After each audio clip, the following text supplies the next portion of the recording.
Sir आयज न्ही जी regular फेरी blue फेरी जी आशिल्ल्यो न्ही पयलींच्यो चोडणा ते रिबंदर ताका सुद्दां जी प्रायज लागू केल्ली आसा जी रोरो फेरीक म्हणटाले आमी ₹30 ती सेम चार्जीस अप्लाय जातले न्ही? जे नोटिफाय रेट्स केल्ले आसा न्ही ते रेट्स रुटाक म्हणून केल्या. रायबंदर टू चोराव रुटाक हे नवे रूट लागू जाल्या. आणि त्या प्रमाणे 7 ते 9 रोरो फेरीबोटीक जे रेट आसा तेच रेट 9च्या उपरांत 9 ते सकाळी 7 पर्यंत तेच रेट अप्लाय जातले. सो आतां लोक जर सांजचे किंवा सकाळचे येताना एका दिसा खातीर जे येता विदाउट पास तांकां ₹30 आसतले नॉर्मल फेरीक सुद्दां. आणि जर पासीस आसा जाल्यार ते फेरीर सुद्दां ₹15 असो पर रूट पर ट्रीप अप्लाय जातले सर.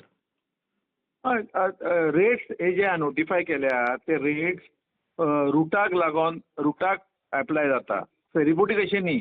ओके रुटाक अप्लाय जाता. म्हणजे आतां फॉर एक्झाम्पल सांजे 9च्या उपरांत आमच्यो नॉर्मल फेरीबोट ज्यो आसतल्यो तांकां तेच रेट दिवचे पडटले. रोड जो नोटिफाय केला सरकारान तो रेट रुटाक नोटिफाय केला. रायबंदर टू चोडण. सो हे ज्यो रोरो फेरी खातीर हायक जावंक नाशिल्ल्यो रुटा खातीर हायक जाल्या सर. हा जे इंट्रोड्यूस आमी ज्यो फेरीबोटी ज्यो रोरो फेरीबोट इंट्रोड्यूस केल्या त्यो तेका लागून रेट हायक केला. आणि तोच रेट एकाच रुटाक 2 रेट आसूं शकना न्ही. सो नोटिफाय जे केले ते रुटाक नोटिफाय केले. ओके.